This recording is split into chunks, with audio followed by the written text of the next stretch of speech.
दिल्ली की मुख्यमंत्री रेखा गुप्ता ने कहा कि बिहार अब राहुल गांधी की चालों को समझ गया है और वह बिहार की मछली नहीं पकड़ पाएंगे। दिल्ली की मुख्यमंत्री रेखा गुप्ता ने कहा है कि बिहार की जनता समझ गई है कि राज्य के विकास केवल राष्ट्रीय जनतांत्रिक गठबंधन एनडीए के नेतृत्व में ही संभव है। उन्होंने कांग्रेस और राष्ट्रीय जनता दल आरजेडी पर वर्षों तक लोगों को लूटने और को गुमराह करने का आरोप लगाया है।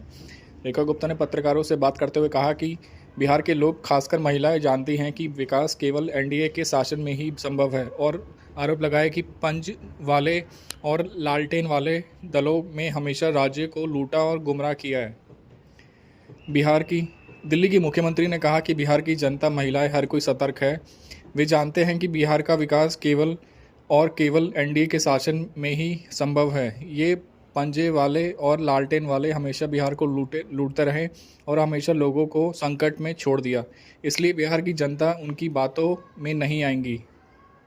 पटना में एक जनसभा को संबोधित करते हुए मुख्यमंत्री रेखा गुप्ता ने कहा कि बिहार और राहुल गांधी की चालों को समझ गया है, वह बिहार की मछली नहीं पकड़ पाएंगे। उन्होंने कहा, कांग्रेस के लोगों जो मोजे पहन कर खेतों में जाते हैं, अब मछली पकड़ने के लिए तालाब में कूद रहे हैं। मैं राहुल जी से कहना चाहती हूँ कि यह बिहार की मछली है, आप इसे नहीं पकड़ पाएंगे। बिहार के हर व्यक्ति ने अब आपकी चालों को समझ लिया है।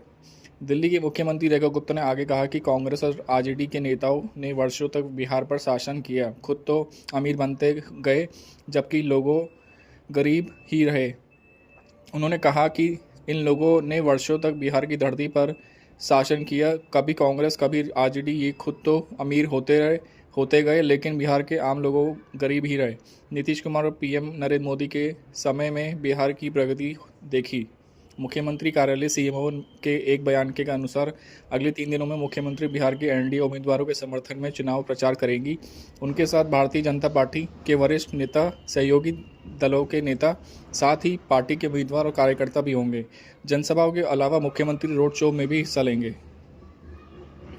बिहार की 243 सीटों वाली विधानसभा के लिए मतदान 2 चरणों में 6 नवंबर से 11 नवंबर को होने वाला है, जबकि वोटों की गिनती 14 नवंबर को होगी।